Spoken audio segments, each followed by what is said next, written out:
done today. Okay, so let's look at Leo. Leo, my wonderful Leos. There's a lot of emphasis this month for you Leos on the 8th house, 9th house, and 10th house. That is actually that third quadrant, which is actually good. You're almost on the rise. You're pretty much, you're going toward your rise right now. And what I mean by that means that the sun is above the horizon and it's climbing toward the 10th house. That's always a good sign, and that's good for you Leos. Right now, the emphasis is in your solar 8th house, and that's in the sign of Pisces. It's not really a good place for the sun to be for Leo. And so you might feel that because the 8th house is the natural house of Scorpio. And there's probably been a lot of deep internal investigations going on with you Leos during the month of March, because it's a deep internal type of hidden self-motivation type of house, the 8th house. It deals with a lot of subconscious motivations, just like the 12th house does. It's a water house, and you're a fire sign. I hope I'm making myself clear. Water puts out fire. Okay, just so you know, this might not be your best month, right? Because all that fire that you guys love, you're not really feeling that right now with the water putting out your fire. So just be aware that there was a new moon on the 6th. So over the next couple of, you've got maybe not much longer, about a week left of dealing with this.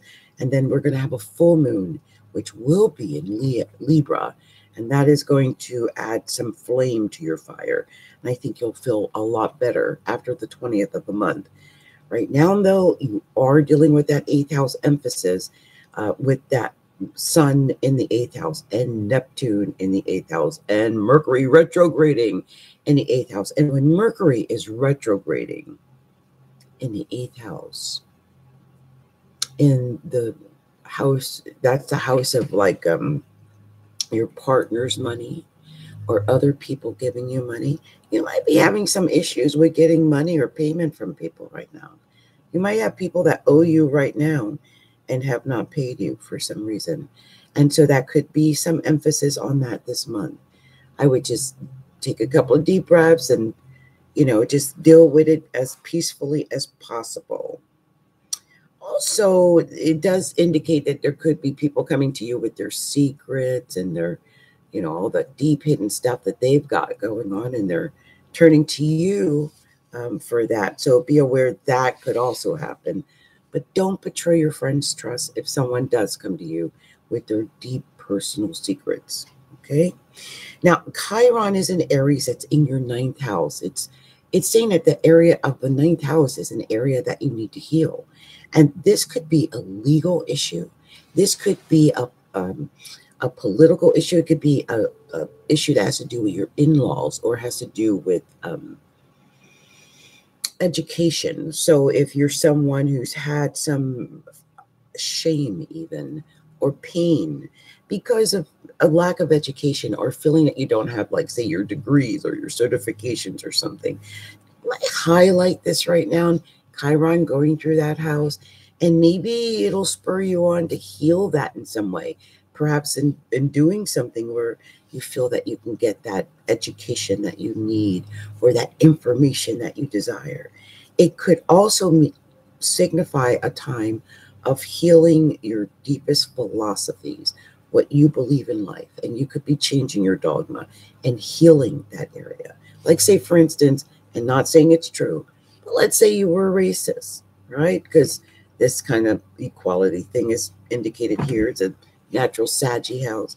But now with Chiron here in Aries, you might be reconsidering that.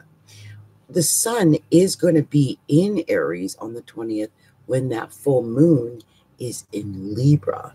And so this 3rd house, 9th house opposition could play out. That could be a communication issue about these subjects like racism, politics, legal issues, education, dogma, relationships with your in-laws, traveling, issues with traveling, pain with that. All of that is going to be coming into play, and it could indicate, come through with communication. That could be letters, calls, emails, snail mail, any of that. Okay, so be aware of that. Mars and Uranus are in your 10th house, and that tends to make your career a little weebly wobbly with Uranus entering into that area. I would be very cautious, although you can be brilliant, come up with amazing ideas.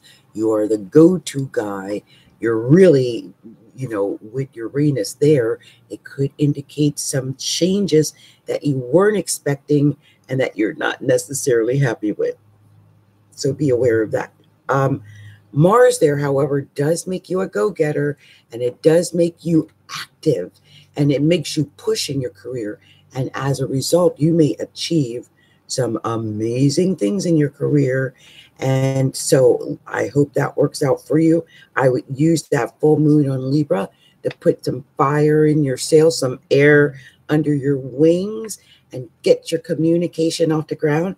If you're working on a big project, and you've got big communication, like written reports or speech or anything like that, that full moon in Libra on the 20th is going to set that off for 2 weeks, well into April. So good luck, Leo. Next